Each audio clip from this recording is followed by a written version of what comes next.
Here with you, Logan Stone, back with me. A lot to get into. We're going to hit some all-star voting. Where does Buxton go? What team takes a chance on the guy that gets hurt a lot, but my goodness, he's on fire this year with 25 home runs.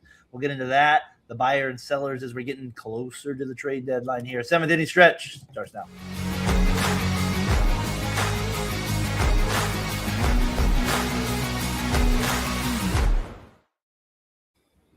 All right, Logan Stone. Let's go right to it. Let's go. I mean, I feel like we didn't talk last week, so we didn't go the 4 weeks, so we're starting to get a little roll here as we get into the summer months here. Honestly, for me as a baseball fan that checks in every single day, we're not deep diving every day, but we're checking in. This is the part of the year as we're moving into July where there's just going to be a lot of ebb and flow here, kind of like during these months here. And so, I feel like we're getting a lot of different movements in spots where we're like, is this real or not real? And that leads to the trade deadline.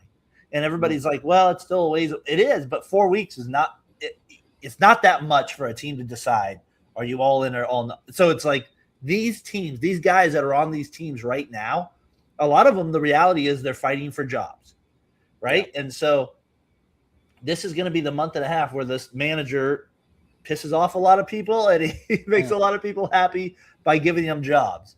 And so it'll be interesting. This is always a big time for the GMs to step up. The biggest name out there is obviously Buxton, right? And then on top of him, you have, if the Twins wanted to, they have Ryan too. If you're going to trade two guys at peak value, this is the time. So why don't we go buyers and sellers a little here with the deadline? But let's start with the rare team we start with is the Twins. And part of that reason is because, the reality is they could still win the division, but it's going to take a lot. They're 5 games under 500. They're only 4 out. They have 2 of the best players playing at an individual level right now that they have in their whole careers. And if you're a Twins fan, I would be frustrated pretty much because, Logan, I feel like you'd be trading these 2 guys you've been developing. But the chance to rebuild again. Where are you at with this? To me, Minnesota holds a huge key to this thing. Yeah, Joe Ryan, I think, is for sure going to be a big ask. He's been kind of someone that everyone's wanted for the last 2 trade deadlines, maybe 3. Last year we had the fake Joe Ryan to the Red Sox, which we lost our minds, and I know a lot of people lost their minds, and then they found out it was fake, and that was a little sad because I thought, that would have been really cool. I think he is probably the biggest deal right now, and that's only because Byron Buxton does get injured a lot. But what a start to the year. Yeah, that is. He's really good, and he got 25 now. 25 homers. Where did that come from? I knew he had a good year last year. When he's healthy, he's really good, but he just isn't healthy enough. I would love to see Buxton get out of there. I would love to see him in a new place. I don't know where that is. Cardinals? What? Is that run? I was like, that actually is kind of realistic. That would be like kind of a Cardinals type player too. I was like, this would be to me, like, I know I try to not talk Cardinals at times because we get on but like this to me, I'm like, that seems like that would be a great spot for a team like him. They're like, well, veteran player. He's not that veteran where this is unthinkable. I would say it's within the timeline. I don't know that you have Walker. I would just like to see that. That would be kind of a fun one for me because I think they can hold on to him. Is my point. Yeah, because he's 32 right now. He's a free agent after the 2028 season. Mm-hmm. He's only getting $15 million a year. So if the thing about the Cardinals is they have Joshua Baez, who is supposed to be amazing. The other day he had 4 home runs, and then he had another 2 just the other day, I think. And so they're really excited with him, but they can't bring him up because they have Lars Nootbaar. Let's see who else. Nathan Church and a couple other really good guys. Who's the guy that just brought up? You said Jump, right? No, what's his name? Blaze Jordan. Blaze, he's got the rest of he's a third baseman. My dad doesn't like him for some reason. I like him. Anyways, You said you like I him. did like him. I like him. I just don't. I don't. Yeah. Doesn't he feel like a Cardinal though, Buxton? Can we at least agree on that? He feels like a Cardinal. I've wanted Byron Buxton to be a Cardinal for about 6 years now. So Man, him, Walker, in the outfield going forward. I mean, I would you not wouldn't have to give him a massive deal. No, and like I mean, you have him in control for 2 years. If you like him, great. I mean, if you don't like him, then I mean, if you cut him, it's not going to cost you too much. But Yeah. I mean, it's kind of interesting. I didn't really think the Cardinals would be the ones, but yeah, that fit. So when did the Dodgers end up with both of them, Logan? No, just kidding. Yeah. Are we just talking to talk though? Yeah. No, I don't think Padres might be a good one. Man, I don't. They're kind of an interesting team to be at the deadline. What they'll do with the ownership change and like, I don't know. Like, are they? Because the last ownership group at the end was like, so it's curious to see if they're like. I'm not saying they won't go for it, but are they going to go all for it? Yeah. At a high level, I'd be curious to see if they would do something like that. Or the Phillies. I kind of like the Phillies. Yeah, if I was the Phillies, I think we said this on the show we did after they fired the manager. It's like if there was any team to go all in, it'd be this one. Yeah. Like if there's no reason for them to not go all in. Yeah, I would definitely go on all in, especially with Garcia hurt. Who's their left? Who's a really good one that I kind of like right now? Mm-hmm. Braves. The Braves could move on from Yastrzemski. Yeah, the other one feels, and the last team I'll say is Toronto. I could see them doing something like that at the deadline as well. They just haven't got the offense that they have had before. They're still sitting under 500.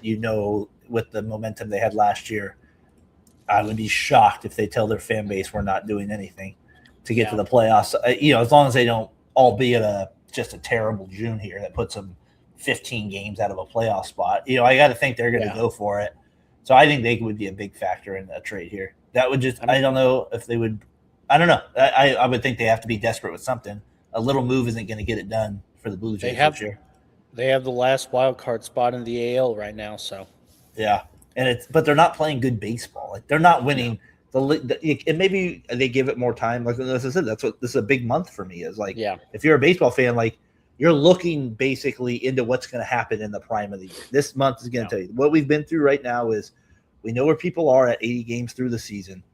Like we kind of get a feel for them, and then these next 40 are going to be, or these next 30 are going to be where we lead, and that's where like the Cardinals are a team for me where I'm interested to see where they go. Like the Tigers, I'm interested to see where they go in these areas, and like the Cubs are one of the weirdest ones. I don't know what the heck's going on with them this year. They're like just like I expect them to be under 500 like in a week from now. I think they'll be back up by 500. I don't know what's going on them. How about the D-backs? The D-backs. I mean, they're fighting.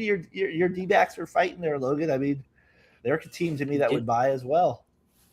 I don't know where they're at, honestly. Or would they sell Marte? Would they sell a guy like him? I think they're probably in limbo where they're like, we'll sell guys, but we'll also trade for guys too to look like we're trying to win. What a terrible fan. I mean, I would hate being as much as I've been a fan of the A's my whole life, where like they've been always selling when they needed to, but they have bought when they needed to. Is like, wouldn't you hate to be a fan base where you're just like, all like, oh, we're gonna sell this moment and then we're not gonna sell it. I mean, just for the sake of doing it, not necessarily like doing it like well and stuff. So I don't know. Cardinals would, or the D-backs would be an interesting one. I would think they would get something for Marte. Oh yeah, he'd be a hot commodity at the deadline if he was available. I mean, a second baseman, center fielder is something everyone kind of needs right now. Especially when you have a power second baseman. Yeah. That's always cool. So we'll see what happens with them. It'd be interesting what the Yankees do as well in the AL East. They have the lead on the Rays. We'll talk about the AL thing here more in a second, but be curious what they kind of do at the deadline. And then, we talked about teams that were buying a little bit, and we can still kind of go there like the Brewers. I'd be curious what they do, which is probably little. Is like I think the Tigers hold the biggest card though. Everybody's talking about Yeah. Scooble, right? So Yeah. the Twins. It's like do the Twins react on that trade, or do the Tigers react on the Twins doing something? It feels like the AL Central will have a lot to say at this trade deadline. What do you think the Tigers ultimately do with them? I think they trade Scooble no matter what. I think it would be incredibly dumb for them to keep Scooble on the off chance that they get into the wild card or win the central even, and then get blown out in the first round, which is highly likely. And then they're not even going to offer him a contract, so they're only going to get one draft pick for him in the second or fourth round, maybe. Yeah. So I would say if they were smart, which we've known that teams are not so smart lately, they would trade Scooble, get a big package for him, and then go back into 2027 and, be a little bit more aggressive. You're the GM of the team. You've been through the thing, right? You've been through the run with them. You're there you have obviously personal attachment to them. They're 7 games out of first place. They sit. I'm talking division, AL Central, not even wild card. I still kind of look at division at this point. You're 7 games out. You obviously have played just awful baseball to start the first half of the year. A lot of that has to do with school missing a lot of games as well. And I guess the thing for me is like over this period of time, the earlier they trade him, I would think they would get the more for him, but we'll see. If I'm the Tigers, though, part of me would want to hold on to him. I get what you're saying in terms of like trading him, but like so if they go obviously 5-10 these next games, I'm probably moving on from them. But like what we just talked about is I think when you get teams past the trade deadline and they're close in a pennant race, if you have a guy like Scooble, you're gonna like those last 2 months, you're gonna be just accelerating to the finish line. I gotta think because now everybody knows you're all in. So it's like this balance that these GMs really have to play. That fascinates me. And Scooble's the greatest case of them all. He's like he's your ace of all aces. But do you really think that you're going to get to a World Series with Scooble, with the way that the Tigers are right now? I guess I'm just saying I can't think like that if I'm the GM. And I don't think that's what they're there because they made it last year.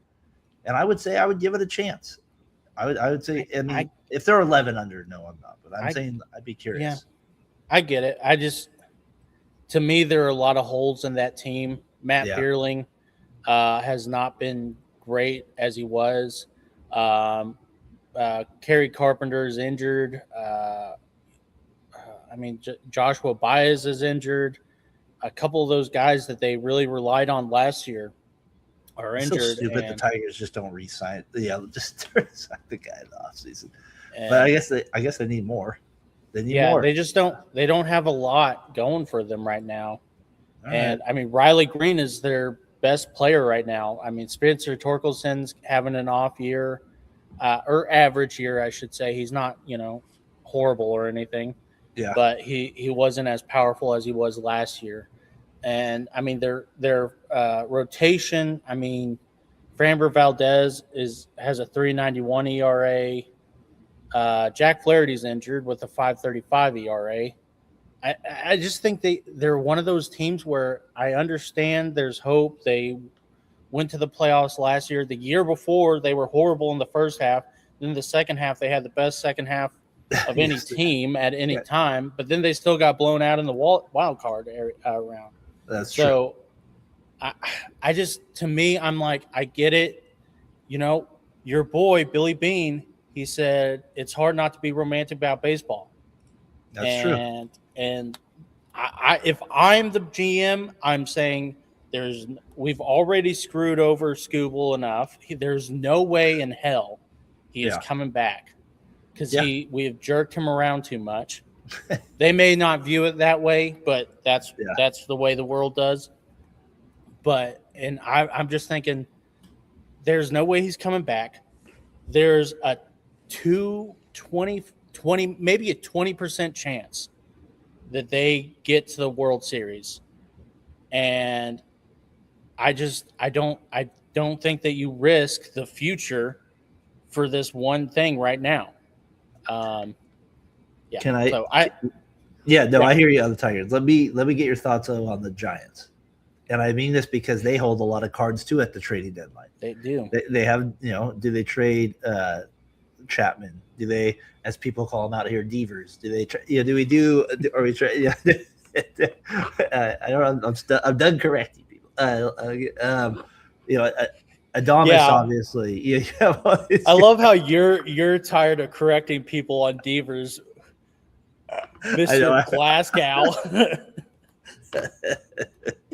I'm like the last guy that should correct anybody out of name ever. You know it's bad when Darren is correcting you. Yeah, you're like that's terrible. Yeah. Who's Don? No, it's Dan, you idiot. All right, Glasgow. That's good. But they have these guys available, and like, but the thing is, I think the Giants are stuck because, I mean, the problem is they're going to have to pay a lot of these contracts to get these guys off of there. And I don't think they really even have the players available to do like in their mind. Like they have Eldridge, so they could move off from like Devers or Chapman that could play first base, but they're going to have to eat a lot of the contract regardless. Right. I mean, and and the Devers thing was just ridiculous. I mean, like that whole thing, like this, I don't get it. Like he could say, blame it on the media all he wants. The reality is like, what you did to any human being, if you were the coach, you'd be like, that's pretty disrespectful, or it feels like it. Yeah. So, yeah, I get they speak a different language, but like, I don't know. You've been around baseball long enough where you know what they're doing. He's never had a problem with that in the last 13 years of his career, so it'd be hard to believe that or 10 years of his career, I should say. I heard Alex Cora had a nice little like short tweet, something like that, like, yeah, hey, or something like that, where it indicated that he wasn't shocked by it, but. What do you make of the Giants like trade pieces, and then I guess if you had any thoughts on that Devers thing, he could tell me all he wants. It wasn't that big a deal, and it doesn't need to be a big deal. The team can put it past him. Just like don't look at me and say that was how you usually do stuff on the major league field. I mean, yeah, I don't know why that was the hill he was going to die on that day. He must have been pissed about something else. I mean, it doesn't make sense to me. And he may have been right. I'm not saying like I don't know enough about the situation to, just. It was the 9th inning. There was no outs. He got walked. Yeah. They were down by 1. It made sense to get a pinch runner. Like that's just like you get it. And yeah, I'm just saying whatever he wants to think of it. He showed up as manager. It sounds like they came to an agreement. He played great yesterday in the game versus the A's, but. I guess I don't know. My thing on the Devers thing is like, like whether you like him or not, whether he was right or not in Boston or right or not in with the Giants, he's creating for himself a reputation that is almost A-Rod level or even Barry Bonds level, and he's not having the stuff that backs him up. Like people tolerated Barry Bonds for a long time because he was the greatest hitter of all time. Yeah. And they tolerated A-Rod because he was such a great hitter too. And such a great defensive player too. Devers is not a great defensive player and he's not a great offensive player right now. And so I'm kind of worried that he's becoming too big for his britches. And no team is going to want him at the deadline, and then he's going to have an Anthony Rendon situation where he's just injured all the time, and then he's forced into retirement early. Wow, bringing that name into it. I hear you on that one. I wonder with him though, like he's only been there basically a little over a year, right? That's realistically how long he's been there. So like he hasn't had that much time there. We all know historically.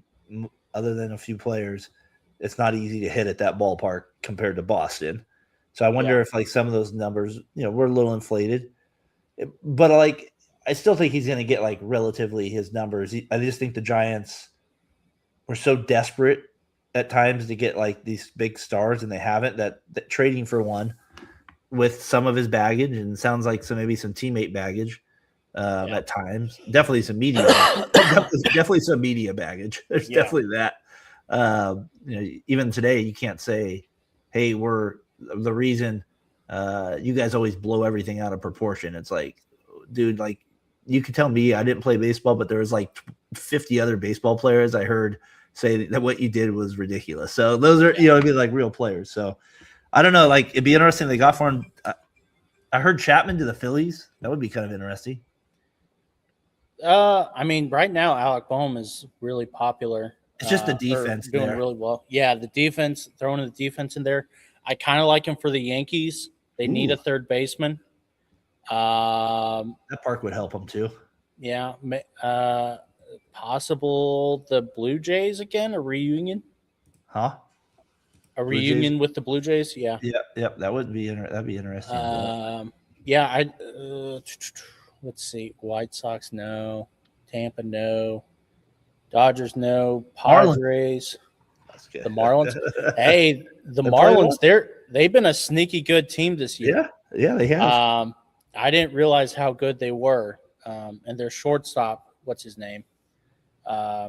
Whose name escapes me at the Ruiz or something. It's Otto something. Yeah, I know who you're talking about. But they've been good this year too. They swept the Giants just recently here.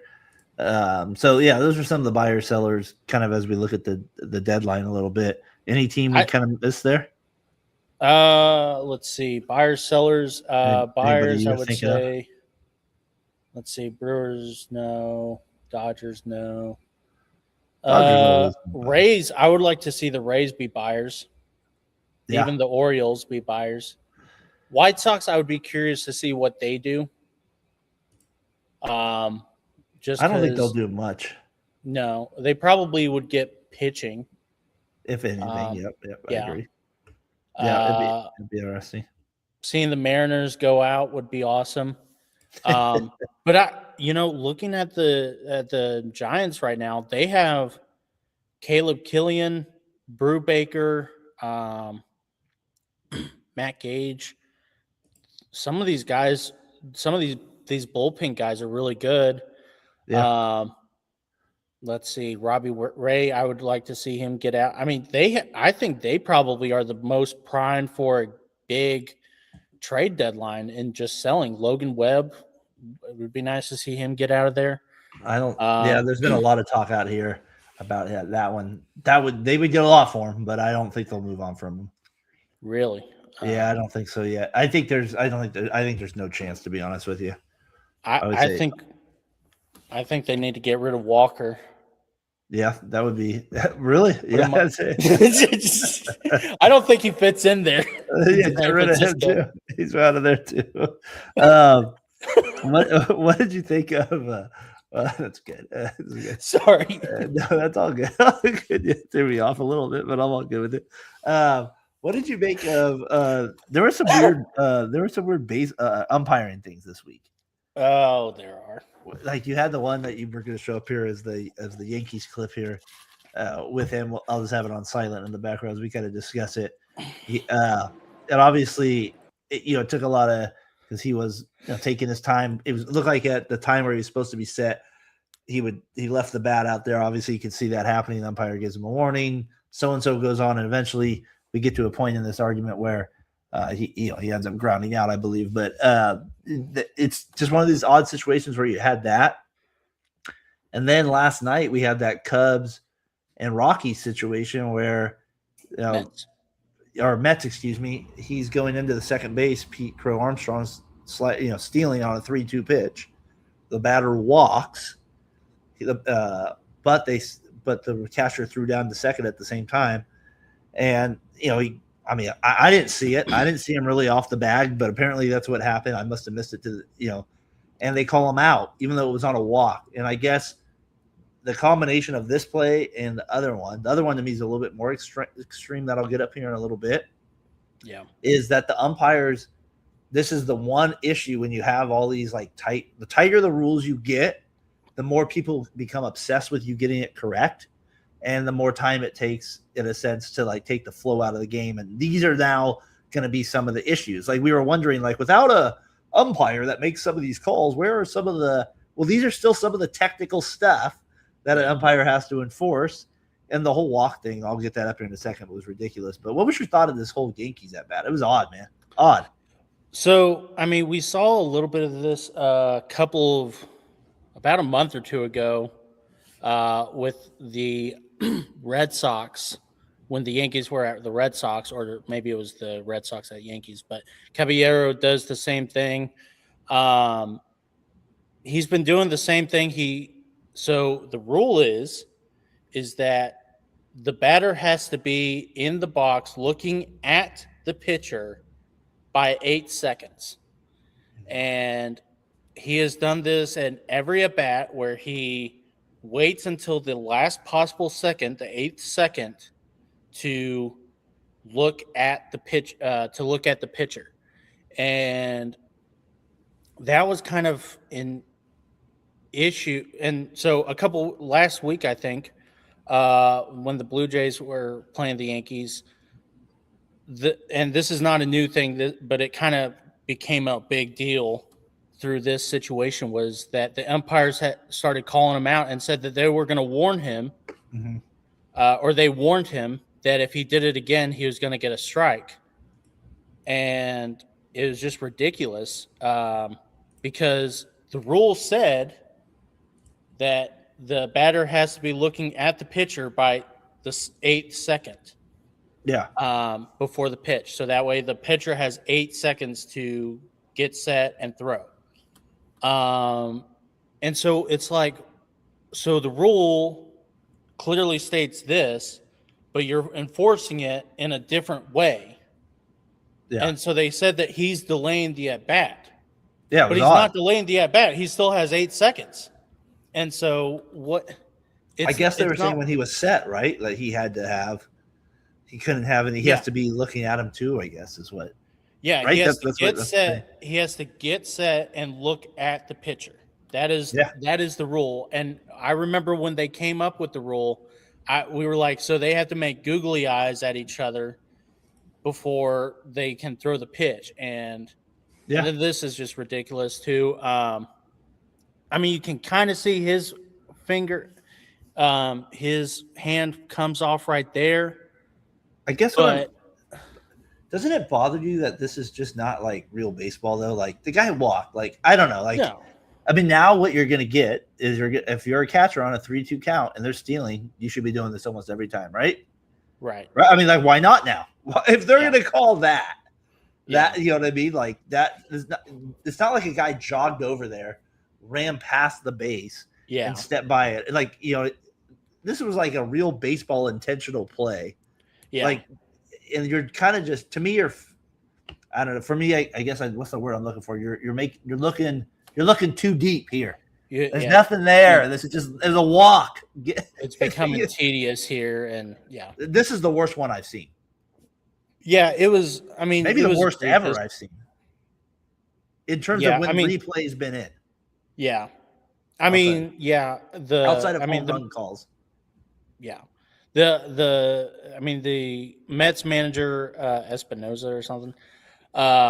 You got it. Calling that challenge is just, I mean, it was just weird, but I mean, I get it. I get that it's a rule, and it's the same as if you walked and then you stole second base. But his left hand didn't even come in yet. Yeah, like, I mean, I don't know. I'm surprised that there was enough to overturn it. Okay, so hold on, Logan. Would that mean imagine the base, right? You're running straight at it. Does that mean if your right foot steps over the base, but your left foot is on the other side of the base after a walk, and you get what I'm saying? Like, I don't understand. Yeah, I don't know how they call it because I mean, it's just odd. Yeah, I don't know. Like, I don't know if they even said anything about it. I'm waiting for John Boy to say something about it, but it is becoming a little tedious at this point, and I just wish that I don't think like with this situation, I think the umpires were just listening to New York, right? Like, I don't think they really were like, No, they're oh, not. yeah. And so, It's and just dumb, though. I don't understand the yeah, rule. yeah. And then like the Caballero situation, I don't think that was the umpires either. I think that was something that some MLB guys came down and said to the umpires, this is what Caballero is going to do. You got to knock that off. Yeah. And then it's like, but that's the rules. And so we're left in the dark. And then Caballero is kind of turning into an enemy Yeah. or a villain, I should say, Yeah. because he does the same thing. He's been doing the same thing this whole year and even last year. Yeah. And all of a sudden, we're like, he gets in trouble every day for this. And so I'm just trying to figure out what the situation is, what we're doing. Beam up. Yeah, it's like, where's the clarification when we need it? Well, you said this was the next thing that's human brains. How do you take a system, try to run its course as much as you can? And like you're starting to see this with some of the coaches and managers. They're like, this every detail matters. Like, like I wouldn't have thought to review that play. You know what I mean? There's no way in my mind as a manager I'm thinking that. So somebody obviously is telling him, like, I know this rule, you have to do it. So, you know, because a lot of these guys, they see it in the minor leagues when they first brought it up. And like, so we don't even know about some of these people that are in these review, these guys that do it for their teams. So some odd umpiring thing. Who is our favorite umpire? Is it Josh Edwards? Is it the birthday boy himself? Is it Josh? And where's what do you say? Is he out there? Come on, Edwards. He said 2 weeks. We're holding Josh Edwards to 2 weeks out there, brother. We're holding you to it. You know what's funny is he said he almost threw somebody out. We said last time, we were like, he's definitely itching to throw someone out. And then he confessed this morning. He was like, oh, wow, I almost threw someone out last night. Like, they probably trashed Yadier Molina or something. He's not even like talking to Josh. He's like, that hit was such crap. You look like Yadier Molina up there. Oh my gosh, you're out of here. What did you say about Ozzie Smith? Ozzie Smith. What did you say that about there? We got it. No, Josh, happy birthday, my friend. Hope you can join us here now. In a couple weeks, our favorite umpire, 38. My goodness, he's getting up there. Old man. Oh, man, he's up there. I'm nowhere to talk. He's older than you are. Well, in spirit. Let's not. I'm 41. I think. I don't think he is there. So, by the way, baseball is not supposed to turn into basketball. Oh yeah, thank you for the reminder. See, I told you I was going to forget, and you didn't even know. That's impressive. I didn't. I was thinking, when do I bring this up? So you do it right now. That was a good point for it, because my thought when I told Logan before the show was like, make me say that. Don't let me forget that saying, because right before I got on, that's what came to my mind is like when I was watching like the NBA finals and all that stuff, the playoffs. Like the one thing that frustrates me about the NBA now is like, though I know they're getting the call right in some of these cases, like with the out of bounds, like I don't want baseball to get to this tedious mark of where like they're looking at these little things. And so I hope they keep the challenges where they are. That's all I'm saying.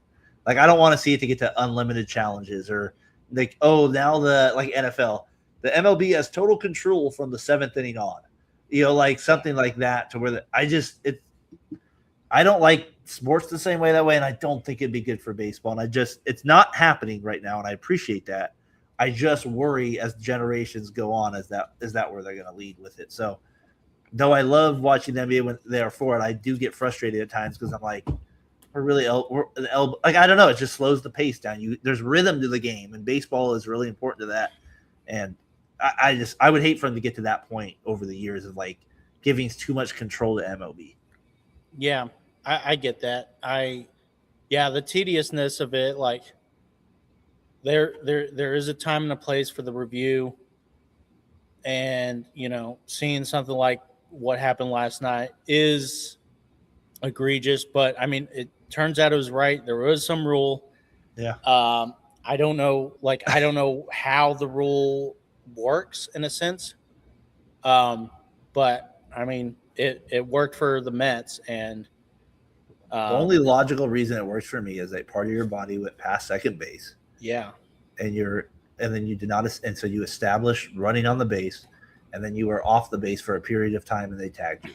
That's the only. It's like you established you were at second base, so it doesn't matter the walk. I just assumed it just doesn't feel like a natural baseball play. But that's all. That's my biggest thing with that, and the same thing with the Yankees Blue Jays thing that we touched on as well. Hey, All-Star voting was out a couple weeks ago too, and that was kind of interesting with some of the players that were voted out there with it. What caught your attention?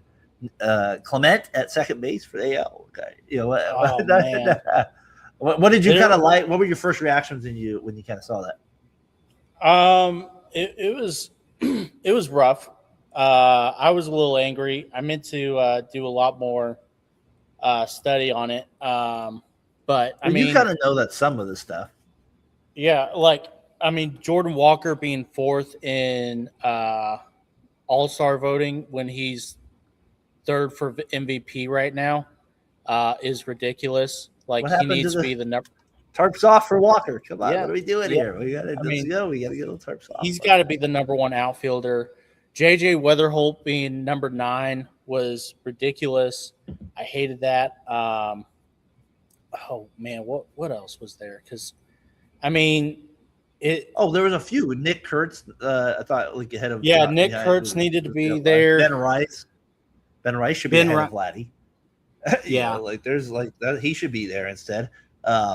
Kurtz has been awesome. Like I said, he's not going to get Ernie Clement at second base. I get it. Chaz, give me a lollipop at second base. The candy jar over there. George Springer was the biggest, what the heck are we doing? Because I looked at his numbers. But Logan, Ernie Clement has more votes than Vladdy Jr. a couple weeks ago. That's where we're this voting is off the hook right now that we're getting. Let's see. This stuff. He's got a 3. George Springer has a 319 on base percentage, a 705 OPS, and a 91 OPS plus, and he's number 2 in the DH. That's ridiculous. Behind Alvarez. Now, I get it. There's probably not. The DH is not very stacked this year because, it's Jordan Alvarez and then everybody else. True. Yandy Diaz probably should be ahead of him. But, it was just, in the past couple of years, we've realized, it's a popularity contest. Yeah.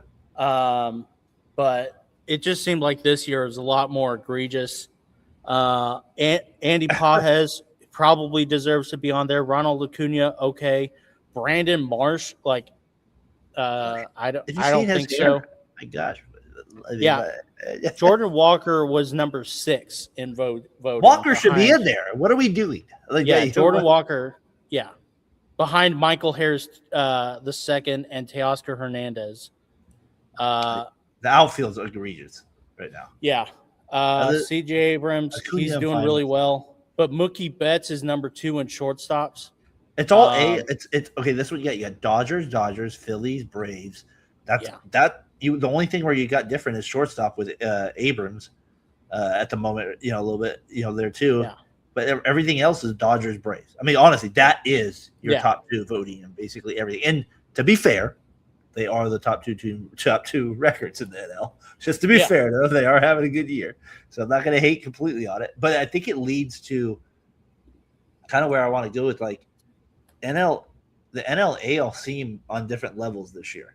Is it just me overthinking it early on, or is there some it just seems like it's not this egregious where my example for my NFL fans would be, okay, you have the Broncos and the Patriots as your 1-2 seed. That just felt weird given who their quarterbacks are, their timelines are. So I get the Yankees and Rays are still good teams, but it just, I don't know. I'm looking at the other teams and I'm like, there's still, so much more to offer. It just doesn't seem that deep this year in that league where the NL seems like they have the more competitive teams. I'd say 10 deep where you're good, every night you're getting a good game a couple times around the league there. And that's what it feels like to me, where AL feels like I'm just watching a little lower level of baseball at times.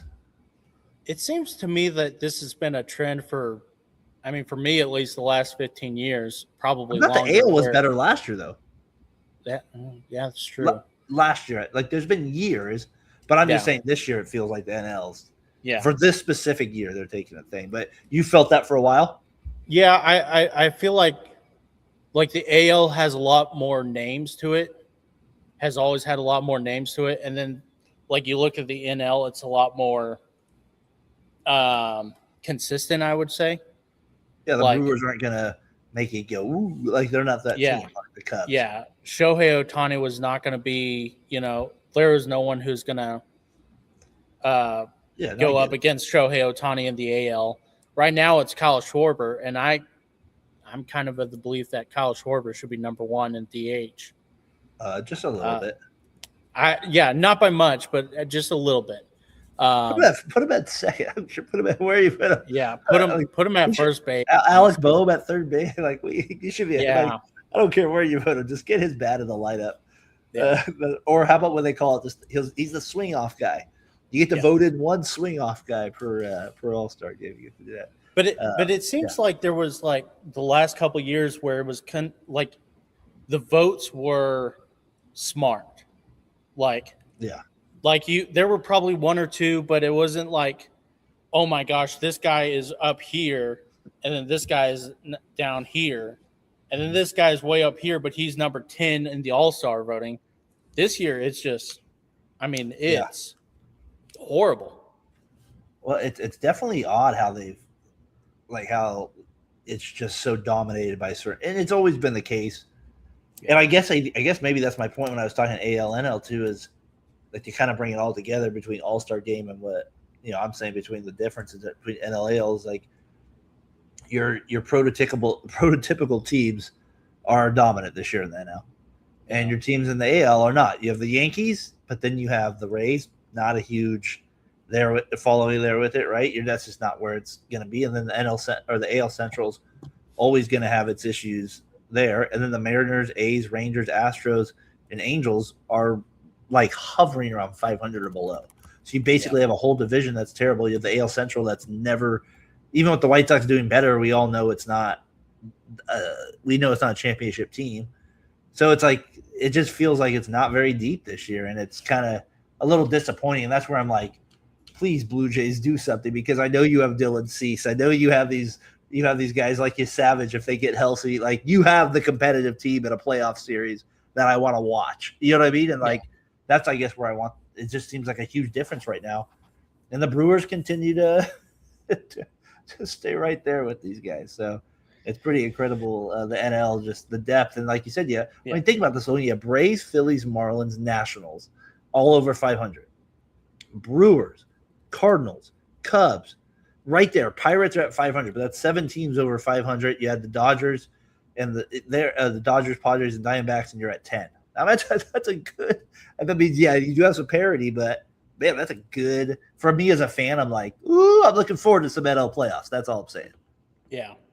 I wanted to talk about this real quick because let's see. In shortstops, I said it was C.J. Abrams, Mookie Betts, Ellie De La Cruz, Trey Turner, and then Otto Lopez at number 5.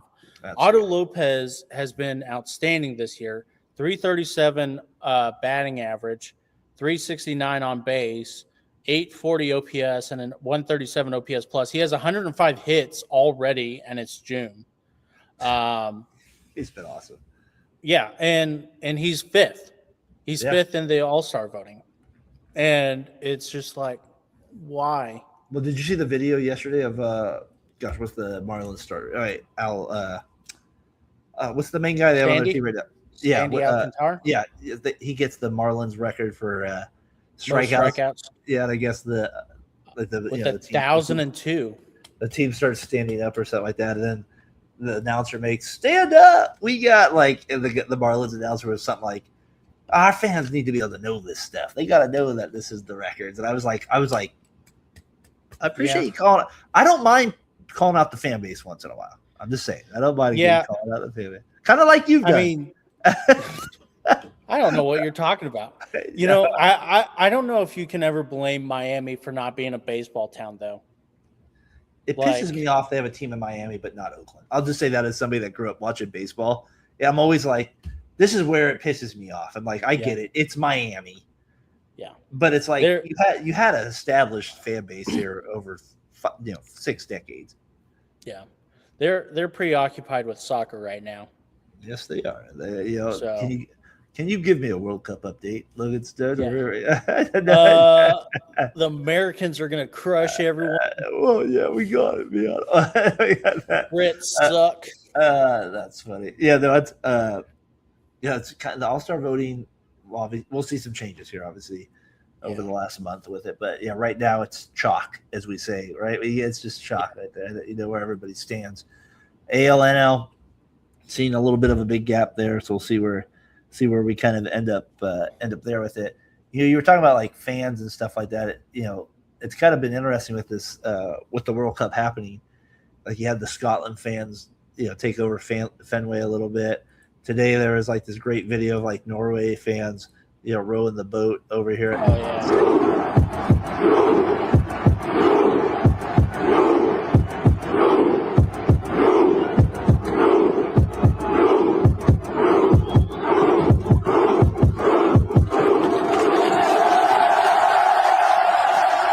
I thought that was good stuff. Like like it kind of leads to your point that you brought up with the tarps off. Like what you're seeing with some of this stuff is like as Americans, like you see all these videos now, like I love ranch, and, like all this stuff. Yeah. But it's also like what I'm seeing is like there's more of a united front between a lot of these people, and I get it. There's this USA soccer fan base, and we can say all that, but like we do not bring that type of energy to baseballs, to sporting events.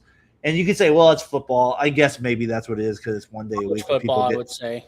I guess people get tanked for one day, and I guess maybe soccer has that energy too with it. Baseball is more of a grind, but when I watched that at a baseball field, that's awesome, right? Like that's stuff that you would love to see. And I don't think the one thing I used to always love about Boston, and they don't do it as much now, is like if it was the second inning on a 2-0 count and their guys up battling, they're putting pressure on the pitcher, like. I think that stuff ultimately does matter. So I don't know. That's one thing I wanted to just kind of point out from the World Cup fans.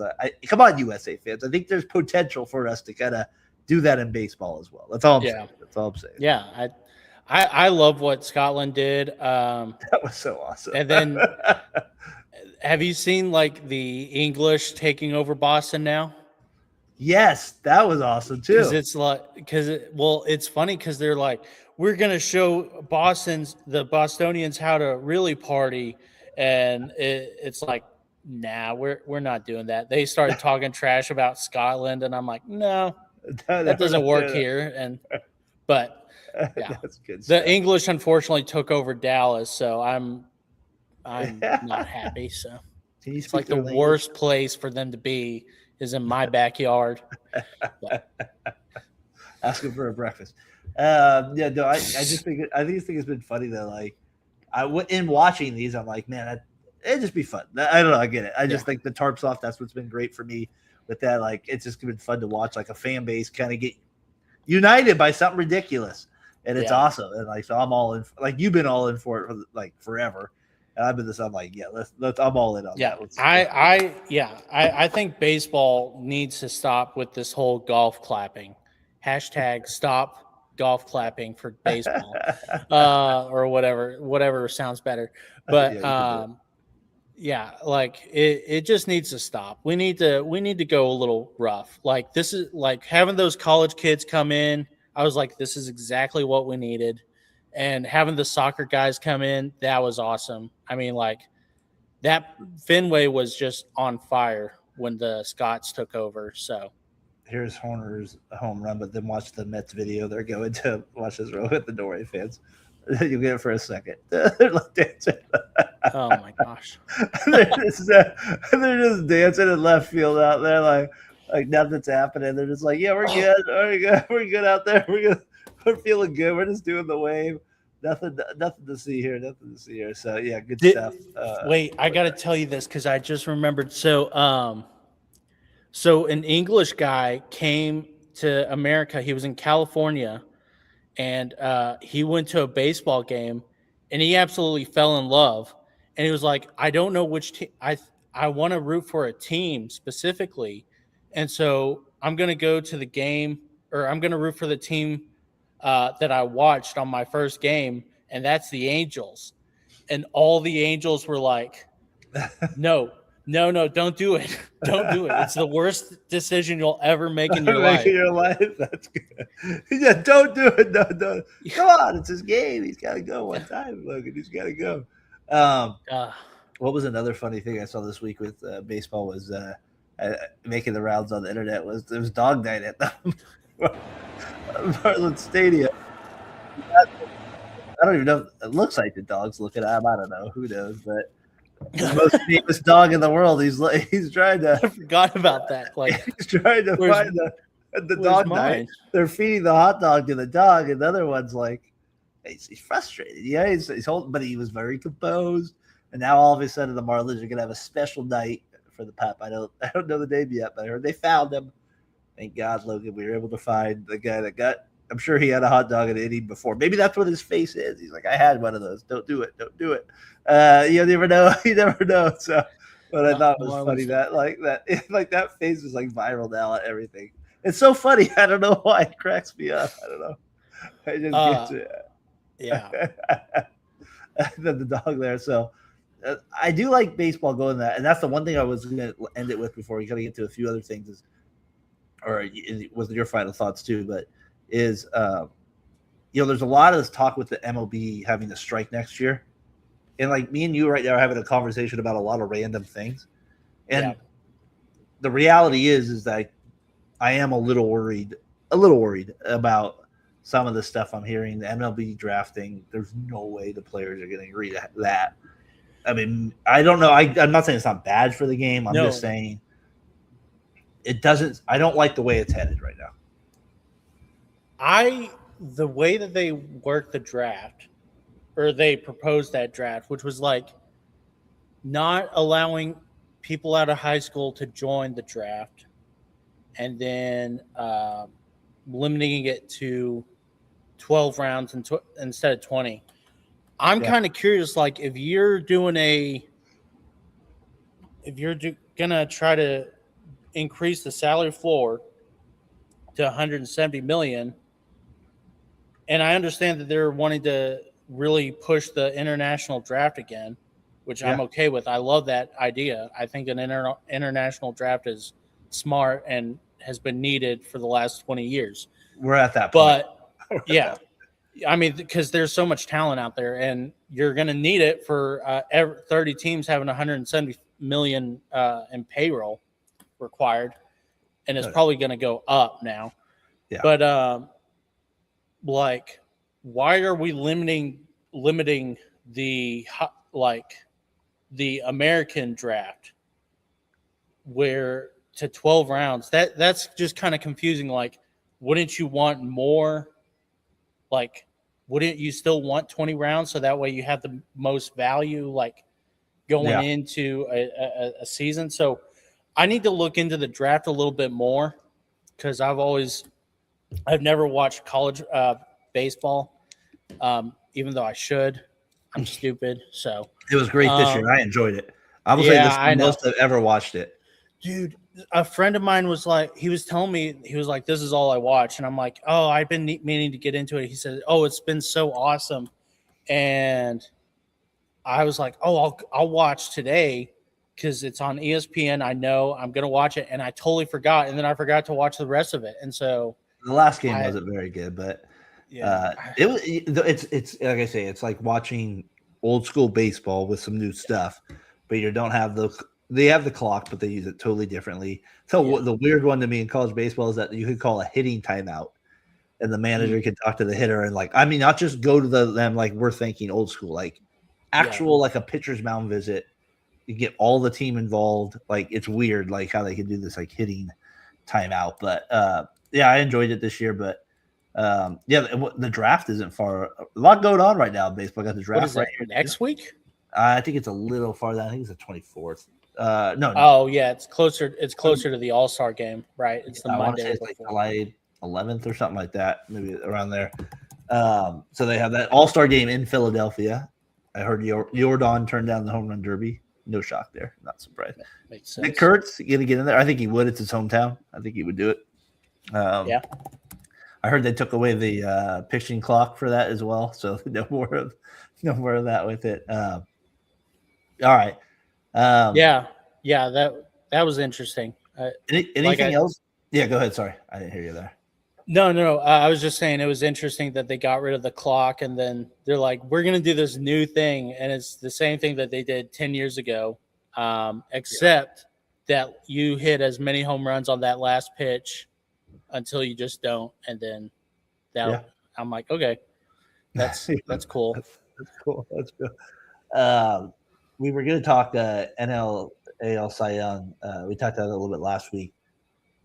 I was like just kind of touching on a little bit this week. Chase Burns maybe making a little run to get in the top 5 a little bit too with the Reds there. Obviously, Miz was holding down the top spot, but I feel like little guy maybe getting in there. The top 500 Green might be back next week as well. So see if the Reds get a little boost there as well. All right, I was going to do a flashback video before a trivia for you.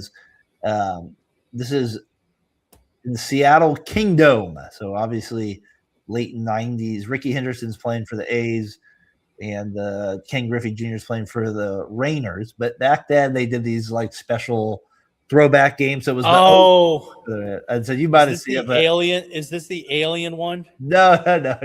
This isn't. No. We're not going that crazy here. This isn't May 4th. We're not doing anything crazy. We're doing this is Ricky Henderson and kind of Ken Griffey Jr.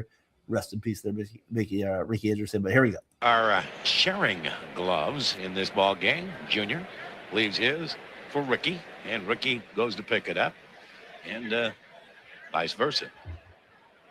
Two good friends using the same glove tonight. As you look at Ruben Sierra lead off the 4th inning for the Oaks and take the strike on the outside corner, 0-1.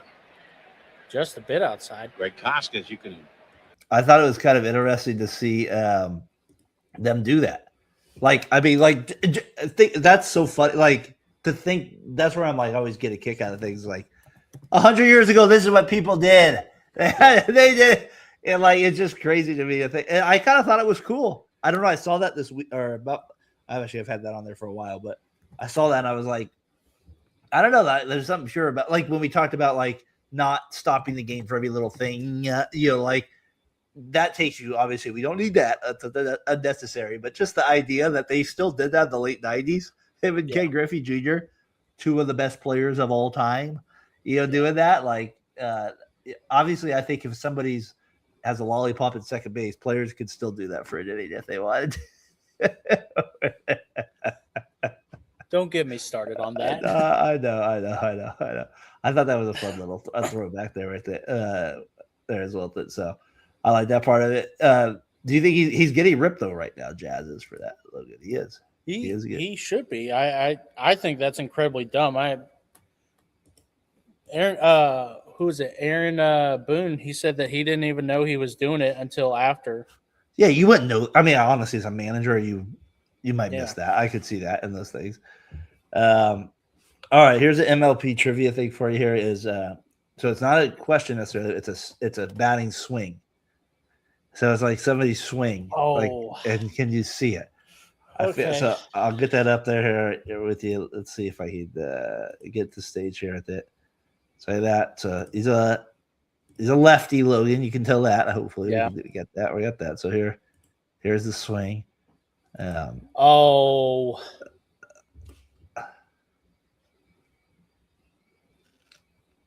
My first instinct is Josh Hamilton, but Is it really?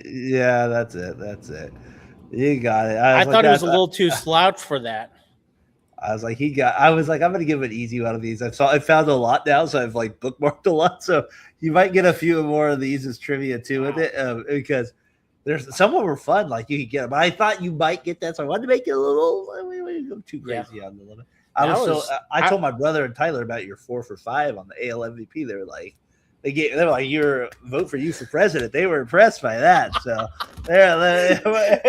all I'm saying is I knew who the top 5 AL MVP were. Only Jose. Jose Ramirez from 5 years ago. I'm just saying you should have me in the room during the negotiations. We got you. You're in there. We know that. That's hilarious. So Yeah, so that's my little trivia for. I'm gonna do a little bit more of those with him, and I'm gonna do some other stuff over the summer Josh. just to kind of mix it up a little bit. And that little I toe tap. can't. Yeah, it was the little bit of a sluggishness whenever he got out of the box. Like whenever he swings, it looks like he's just like, oh, okay. And then I don't know how I remember that because I have a hatred for Josh Hamilton. So his 2010 season is. Yeah. I mean, Logan, he batted 358. I mean, that's an insane average for a guy that hits 32 homers, and then he has 633 slugging. I mean, just was a beast that year. I remember in 2010 when they were in the World Series against the Giants, he was sitting out in I think he was playing center field, maybe left. But there by that wall, there's like a fence where the fans can watch behind the fence, and it's kind of field view. Yeah, I think. And I remember there was a big news story in Texas because they were like, Josh Hamilton said he smelled marijuana out in the stands, and he made a big deal out of it, and Texas made a big deal out of it, and they were like, marijuana shouldn't be at a kid's game, and I was like, have you never been to San Francisco? Because that's not the worst thing that they do. So or Oakland games, when I was an A's fan, I can tell you. You just be happy that it was marijuana and not a cat piss smell. So that the last game at that stadium, I was like, wow, because when you get off of BART Station, which is like you're going through Richmond, you're going through all these areas to get there, and you walk this bridge over, and it's just not a great area. And you're walking over, and there's people on this bridge just selling, and you're like, man, how is? And there's cops like 10 feet away, and you're like, it's like it just corrects me. I don't get it. So I'm just like, I'm like, so I take my kids the last game. I just stay focused, stay straight to that A side over there. Yes. So I was in California to visit a friend, and I was like, you know what? The Cardinals are going to be at the Giants during this time while I'm here. I think I need to just bring my Cardinals jersey and my Cardinals stuff. And so I was like, okay. And sure enough, they got us tickets for the game. And so we're in a box. It was awesome. I'm wearing my Stan Musial jersey. I'm wearing my Cardinals cap. I'm like cheering. And I'm thinking, I kind of hope the Cardinals don't win this game because all I'm thinking about is Oakland Raiders fans. And I'm thinking there's a little bit of an overlap here. And I'm thinking if the Cardinals win this, I may be in trouble. And my friend was like, yeah, you better not root for the Cardinals right now. And I was like, okay. So sure enough, the Cardinals lost. Tim Lincecum came off of a no-hitter, and then he shut out the Cardinals, which you got to see Lincecum pitch? Yeah. That's pretty cool. It was 2014. And it was the game after his no-hitter. Okay. And so and I thought he was going to be horrible because he threw 120 pitches in that no-hitter. Oh, yeah. He threw a lot. And it's the one in San Diego is even more. Yeah, and I thought his arm was going to be dead, but he was awesome. I think he struck out 11 guys in 8 innings. And you talk about a name of a guy that just had a 3-year run. We forget about these guys like Jake Arrieta. I forget about. Man, yeah. And the one thing about Lincecum was that his just you like guys that have different deliveries. Let's just say it. You know, he was we just like he was so powerful too with his wind up and his delivery. Oh my gosh, he had such movement on that splitter or something. What was it? A splitter? Would you say if you took Paul Skeens stuff and Lincecum for 1 year, like their peak and peak? Yeah. I get a career. You want Skeens, bigger guy. I get all that. Yeah. I'm just saying. Their stuff, though, on just a legit level, Lincecum's right up there with those. He just might not throw 101. I still believe that he should be in the Hall of Fame just for those years that he was awesome. Wow, that's a crazy. That's not a crazy take. I kind of like agree in some sense. Yeah, because I honestly, I would be like, I don't care if he didn't play 10 years. And I mean, the reason why he didn't play 10 years, is is pretty Injury. admirable. Well, the injury, and then apparently his wife had leukemia, Yeah, and no, so he did have he put it on the back burner. I don't know if that was the reason. Maybe he was just already being pushed out, but yeah, but I'm you're like, mentally not there too. You're not mentally yeah. there. You're I not in the mean, right doing space. but what 2009 through 2012, 2013, Probably even he was 2013, I would say. That like he was 2010 to 12 was he was the guy. Like Yeah. he was. I mean, he was the freak. I mean, there's a reason why he Yeah. called him the freak because he was just so amazing. But anyways, we don't have guys. I would say if you had to say who's the most electric pitcher, it's like that gets you aura like that, like the aura of that. Is it Ohtani? man. Like, is there somebody with more aura as a pitcher where you're like, woo, Yeah, baby. Like you're getting nothing. You're like, this is the guy. This is your Nolan Ryan. Like I'm sure that I know Zach Wheeler has a little bit of that. Yeah, There's some guys that there's a kind of this attitude that you're getting with this guy. Like that's yeah. I guess Skeens maybe would be on that list with just the sighting. He was the other one last year and he's young, but it usually is veteran guys, and so it's the pitching thing's different a little right now. And I love what the Brewers are doing with Miz. I was gonna say Miz Rowski might be the next closest, I would say, and just a aura level. But Lincecum was awesome. Yeah, no, he was awesome with it. But anything else kind of catch your mind MLB wise we didn't hit on this week that you wanna touch on here at all? MLB. Oh, you know what? It was funny. We had a wedding this weekend, and I took one of the groomsmen to the airport. Okay. And he was a big Padres fan, and I said, "You like baseball at all?" And he goes, "Oh, I love the Padres." And I was like, "Okay."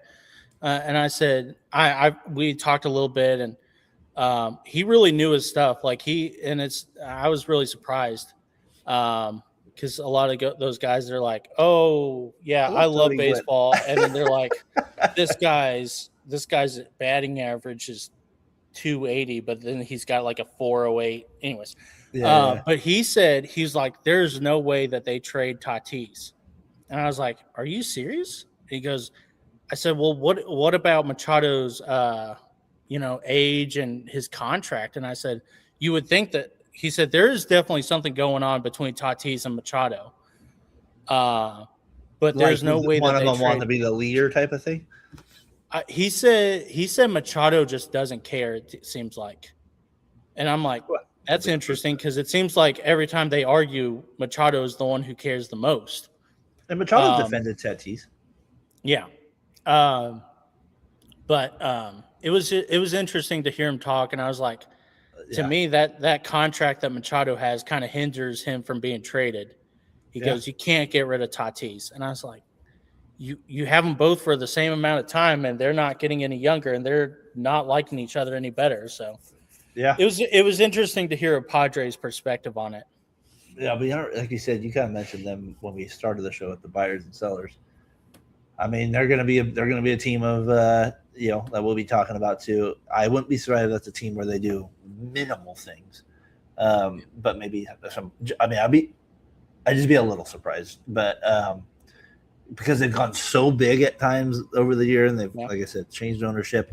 You see the small bullpen moves, or you see kind of stuff like that. But I'd be surprised if it was like Devers or something crazy like that, or Joe Ryan, or I'd be shocked if they went in that direction. John Heyman said that Sandy Alcantara should go there. I think that trade deadline. But at some point, if you're see, that's the guy. Like not like they go so big sometimes that they've used a lot of their assets at times. Which is good. I mean, like, if I'm like the A's as an A's fan right now, I'm like, you know what? We might be in first place right now if we have Mason Miller on our team. Like, I am a lot, that's the reality. Like, I hope this darn shortstop's good because we would be darn good right now if we had Mason Miller as our closer. So it is what it is, and so we'll see where the Padres go with it. They're a huge part of this going forward. So the NL is going to be tough this year, man. You're going to get some. We'll see where they separate. this month and kind of where teams end up. So, but all right, my friend, good week talking baseball with you. Let's try to do it next week. Almost July 4th here. We're getting close to it. Obviously, a fun day in MLB too. So, I was going to ask you real quick before I get off there. Yeah. Does it matter to you? Have you been anything with the Sunday night baseball stuff? Like, does that matter to you? Like any of that? Like, I heard there was some criticism this week, just a little bit with like there's not a consistent format. Like, they kind of pick guys from who's their team. This week it's going to be Roger Clemens, and gosh, I forget the Red Sox guy, but he's going to be there with the Yankees, Red Sox. Oh, nice. What have you listened to those games extra because it's Sunday night? Like, I'm just curious this kind of part of the year. So I haven't been able to watch much Sunday night games, just because the business that we're in. But I did hear something about last week. They were complaining about one of the announcers, right? Gosh, last week it was it was Phillies and Mets, I think, who were John Franco was the Mets guy, and I forget. I don't think, and Crook I think was the Phillies guy. So, but it seemed like they were complaining about something, and right now I feel like I look like Crook. So, anyways, does it matter to you like Sunday Night Baseball? Like, would you watch it if you weren't at work? Yeah, I would watch it. I try to watch it as much as possible. I don't like have a problem with them bringing in new guys, and I think it's cool to have one guy from one team and the other guy from the other team to kind of talk. But it's hard to get a John Miller and Joe Morgan. It's hard to get. Yeah, I mean those two. I mean, John Miller. Yeah, John Miller is he's the GOAT. So honestly, I love John Miller. So I will listen to Giants games just to listen to John Miller. Dude, I love you said that because because it's so funny. It makes me think how pathetic I am. I'm driving, so I get off work at they're playing the Braves. I think I want to say it's the first game of their series. Before they played the Marlins last week, so early last week. And I'm driving, and I get off work like 4:30 or something like that. So the Braves game I think just started, but they got into a rain delay, and it takes me about 30 minutes to get home, roughly. And I'm just listening to John Miller and FB Santangelo, and mostly John Miller, literally just talk about they're bringing out the tractor, like it's a big like the way, like just everything about it. Yeah, I found myself like my wife would be looking at me right now and saying like, "What are you doing? This is the most boring stuff in the world." But I don't know what I got entertainment out of this 30 minutes of just no commercials, no nothing. Yeah. Just him and this guy talking baseball, past history cycles, perfect games, looking around the league, and I'm like, this is I don't know, as a nerd baseball fan, I'm like, this is awesome. There's something about those old school guys that oh gosh, what is his name?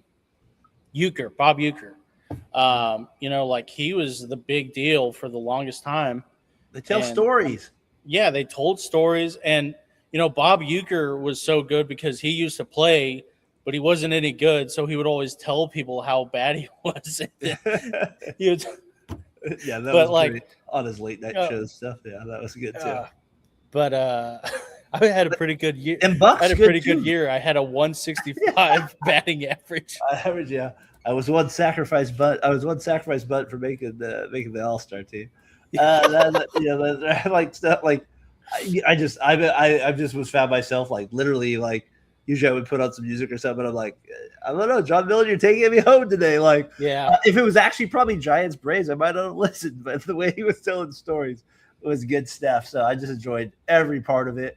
And when you have those guys, they've been around so long. Yeah. And like I said, I love baseball, so I know a lot of the names, not all of them, but it's kind of fun to hear it. So that's why I just get every year for $5. Give me that radio app. I'll listen to the best guys around the league. Cardinals had a good guy. They have a good guy too. Yeah. I mean, he's a little homerish at times, but that's what you're supposed to be at times. So Chip Carey? You don't like Chip Carey? No, the guy on the who's the head radio guy for you guys? Is it John Rooney? Yeah, he's not bad, but I like most, a little homerish. That's part of it. The Padres guy I like too. So I like it. So Yeah. All right, my friend. You got World Cup tomorrow, USA all the way, right? Mighty Ducks, we're going for it. We got that going. Let's do it. We got that in Yeah. Texas. I'm going on vacation next week to celebrate the 4th, and I cannot wait to start leading some anti-British chants. So. What's Benedict Arnold? We love. We may be separated by politics or whatever sports team we like, but guess what? We can all be united with our hatred of the British. Yeah, we got that. You let me know how that goes, sir. You let me know how that goes with that part of In it. Texas, we win. We win. All right, we'll be back after July 4th. We'll kind of talk some baseball with it a little bit, hopefully. Edwards, you said to be back, so we hope to see Edwards on there as well. Hopefully his Cardinals are still in it. It'll be a big part. We'll be at that point, it'll be about 2 weeks away from the deadline. So there'll be a lot of stuff on the line. But Logan, as always, love talking baseball with you. Christmas is almost here. Yeah, exactly. Almost there with it. All right, for Logan Stone, I'm Darren Breyer. We'll see you guys next time on 7th Inning Stretch. Peace.